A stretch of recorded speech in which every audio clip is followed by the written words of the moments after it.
কৃষকদের আর্থিক স্বাচ্ছন্দ্য ও ফসলের ন্যায্য মূল্য নিশ্চিত করতে চলতি খারিফ মরশুমে ন্যূনতম সহায়ক মূল্যে মোট ৩০ মেট্রিক টন ধান ক্রয় করা হবে বলে জানিয়েছেন খাদ্য, জনসংবরণ ও ক্রেতা স্বার্থ বিষয়ক মন্ত্রী সুশান্ত চৌধুরী। মঙ্গলবার জিরানিয়ার সহায়ক মূল্যে ধান ক্রয় কর্মসূচিতে বক্তব্য রাখতে গিয়ে এ কথা জানিয়েছেন মন্ত্রী সুশান্ত চৌধুরী। এতে কৃষকরা অতিরিক্ত ৭০ থেকে ১ লক্ষ টাকা মুনাফা অর্জন করতে পারবেন বলে জানিয়েছেন খাদ্যমন্ত্রী। অর্থনৈতিক বুনিয়াদকে শক্তিশালী করা। এবারকার মরশুমে আমরা ধান ক্রয় করব প্রায় ৩০,০০০ এমপি। আমরা লক্ষ্যমাত্রা রেখেছি, যা আসে ২৩ টাকা করে দাম। গত সিজনেও এখানে যারা আপনারা আছেন কৃষকদের সঙ্গে আমরা যখন কথা বলছিলাম, কৃষকরা বলতো ৪০,০০০, ৫০,০০০, কেউ ৬০,০০০, ৭০,০০০ সিজনে পাচ্ছে, বা কেউ কম বেশি পাচ্ছে।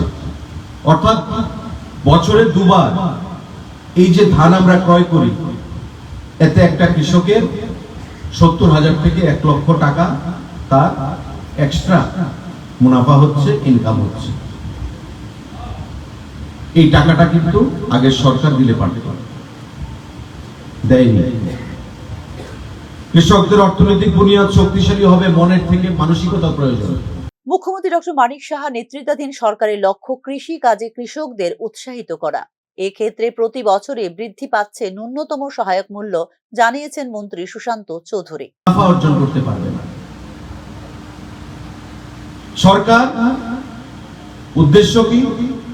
প্রতি বছর আমার এমএসপি বৃদ্ধি পাচ্ছে, তাই এমএসপিটা একদিকে যেমন বৃদ্ধি পাবে, ততই কৃষকদের ইন্টারেস্ট বৃদ্ধি পাবে ধান চাষ করতে। আগে আমরা কি দেখতাম, রাস্তা দিয়ে যখন যেতাম, দুধারে ধান ক্ষেতগুলো একবার হতো ফসল। যেই ধান ক্ষেতগুলোতে ২ ফসলি বা ৩ ফসলি করা যায়, একবার ফসল হতো। ইন্টারেস্ট ছিল না, আমার থেকে ধান কে ক্রয় করবে? সরকার তো কিনবে না। মাঝখানে যারা ধান ব্যাপারী আছে, ধান চালের ব্যবসা করে, তারা কম দাম দিয়ে কৃষকদের থেকে ধানটা ক্রয় করত। দেখা যেত কৃষকরা যে অর্থ খরচ হচ্ছে ধান ফসল ফলাতে গিয়ে, বিক্রি করে সেই অর্থ ফেরত আসছে না, তাই ইন্টারেস্ট তারা হারিয়ে ফেলত।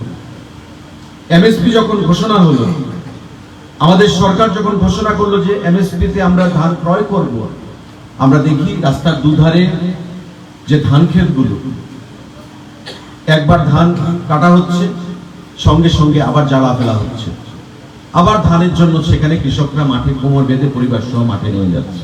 ধান ক্রয়ের ক্ষেত্রে বর্তমানে ন্যূনতম সহায়ক মূল্য ধার্য করা হয়েছে ২৩ টাকা। সম্প্রতি পিএম কিষাণ যোজনায় মোট ৪৫,৪৩,০০,০০০ টাকা সরাসরি ট্রান্সফার করা হয়েছে রাজ্যের কৃষকদের ব্যাংক অ্যাকাউন্টে।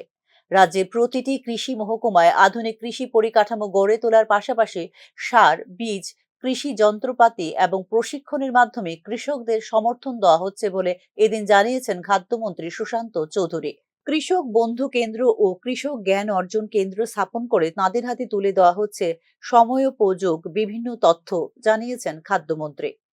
Bureau report, news now.